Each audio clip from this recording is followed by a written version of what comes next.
Gated కమ్యూనిటీలలో సౌకర్యాలు కల్పన గురించి ఇచ్చిన హామీలను బిల్డర్స్ నెరవేర్చకపోతే వాటిపై కొనుగోలుదారులు ఇచ్చిన ఫిర్యాదులను రేరా ప్రతినిధులు క్షేత్రస్థాయికి వచ్చి పరిశీలన చేస్తారా? ఇప్పుడు ఇది మనకు గేటెడ్ కమ్యూనిటీలో ప్రధానంగా సేమ్ మన ప్రాజెక్ట్ రిజిస్ట్రేషన్ అయినప్పుడు ఈ ఎమ్యూనిటీస్ పాయింట్స్ అన్నీ అందులో కూడా ఉంటాయి. జనరల్గా ఇవి ఇచ్చేటప్పుడు మనకు ప్రాజెక్ట్ కంప్లీషన్ డేట్ ఉంటుంది మన రిజిస్ట్రేషన్ ప్రకారం. అంతేకాకుండా ఆ టైం లోపల వాళ్ళు ఆక్యుపెన్సీ సర్టిఫికేట్ తీసుకోవాలి.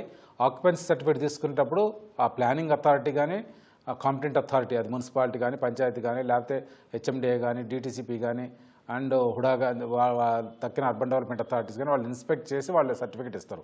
అయినా కానీ దాంట్లో వాళ్ళు ఏదైతే మెన్షన్ చేశారో మన రిజిస్ట్రేషన్లో ఏదైతే స్పెసిఫికేషన్స్ ఎమ్యూనిటీసు ఏమేమి ఇస్తారు అని మెన్షన్ చేశారు, ఏమేమి అండర్టేకింగ్ ఇచ్చారు, ఏమేమి డిక్లరేషన్స్ ఇచ్చారు, ఖచ్చితంగా అవి ఫాలో అవ్వాలి. అది మీరు చూసుకొని మీరు సబ్మిట్ చేస్తే ఎట్టి పరిస్థితుల్లో అవి ఖచ్చితంగా మేము అడ్జుడికేట్ చేసి అది చేయడానికి మేము ఆర్డర్ ఇవ్వడానికి ఆస్కారం ఉంది.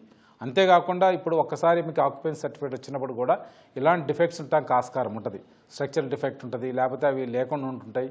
మీకు 5 years టైము సెక్షన్ 14(3) ప్రకారం ఉంటుంది. దాని ప్రకారం ఫైల్ చేస్తే ఫామ్ Nలో మీరు ఫైల్ చేయొచ్చు, ఫామ్ Mలో కూడా మీరు ఫైల్ చేయొచ్చు.